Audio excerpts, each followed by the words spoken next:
In the weeks before January 6th, President Trump's appointees at the Justice Department informed him repeatedly that the president's claims of election fraud were not supported by the evidence and that the election was not, in fact, stolen.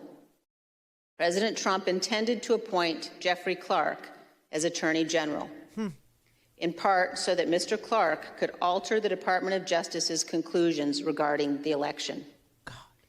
Mr. Clark has informed this committee that he anticipates potential criminal prosecution related to these matters and intends in upcoming testimony to invoke his Fifth Amendment privilege against self-incrimination.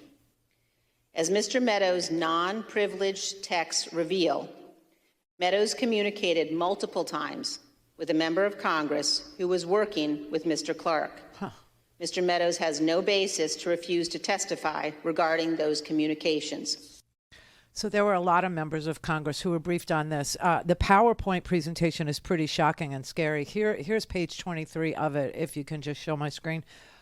These are the recommendations, okay? And these are recommendations to Congress, okay?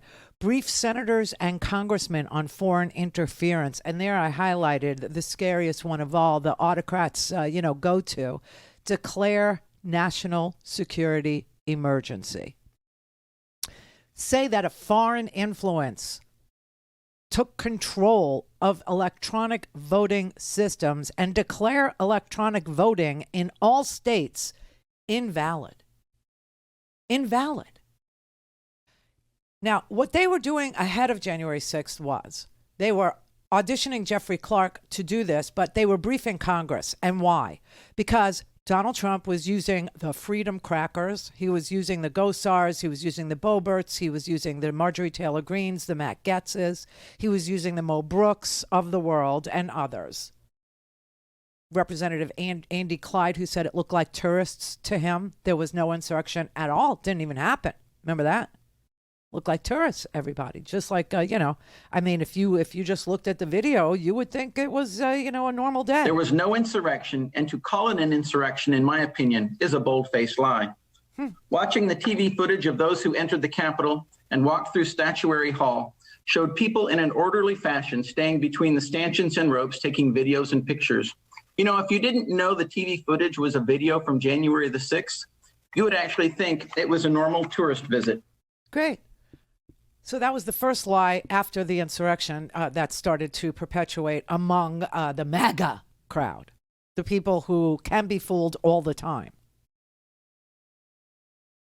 But it turns out that what the plan was to get those people in the Freedom Cracker Caucus to lobby their state's legislature, their legislators, and to get those state legislators to object to the certification in their state.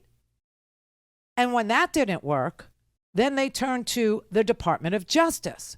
And they were going to have the Department of Justice put out a memo saying that they had found fraud, lots of it, and that this election was invalid, that voting machines had been hacked by a foreign entity, a foreign government, and they really never settled on which one it is.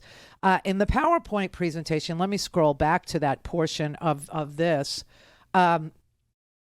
So they started to blame Venezuela. Here, if you look on this timeline, Venezuela created Smartmatic, and so they were going to blame Venezuela, and then they said China, and that, the Chinese Communist Party took control of Dominion voting machines. Look, it even has graphics. This was serious.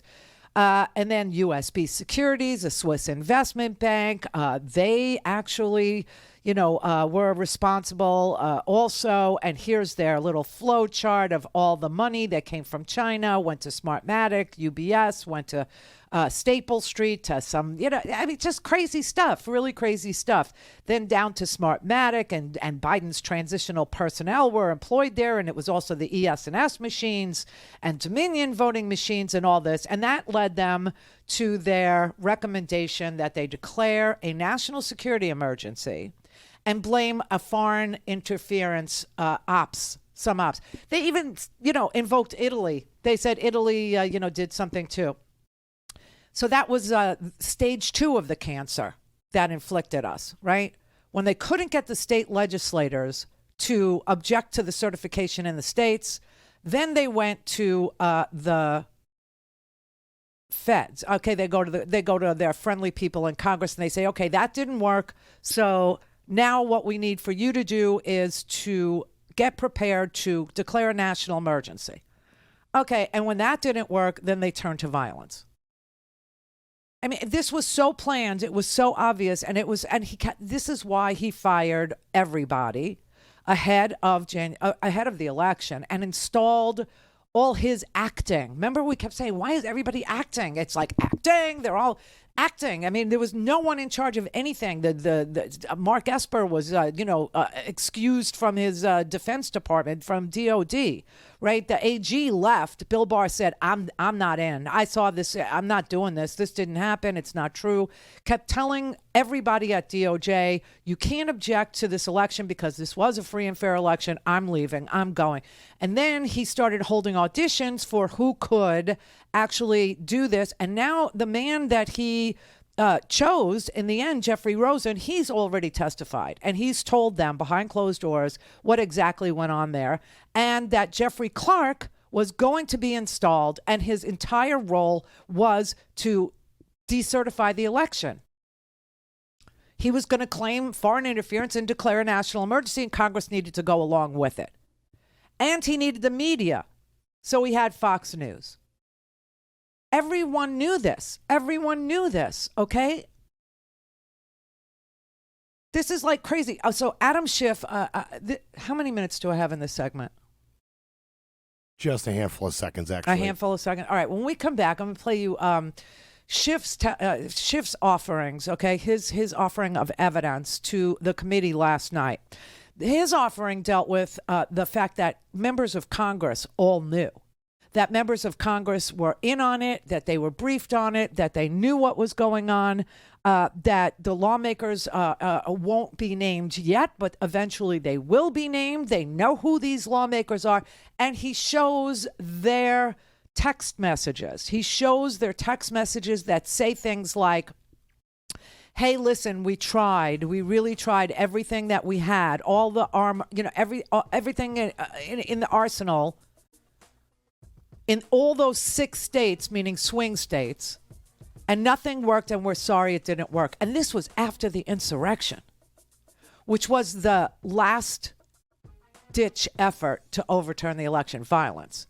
And they literally turned to violence when every other method that they tried, calling Georgia, scaring the Secretary of State, telling him he would be in trouble. This would be risky for him if he didn't, cheat, if he didn't go cheat for Donald Trump. Telling the state legislators, 300 of them, by the way, in 6 states, that they needed not to certify their elections.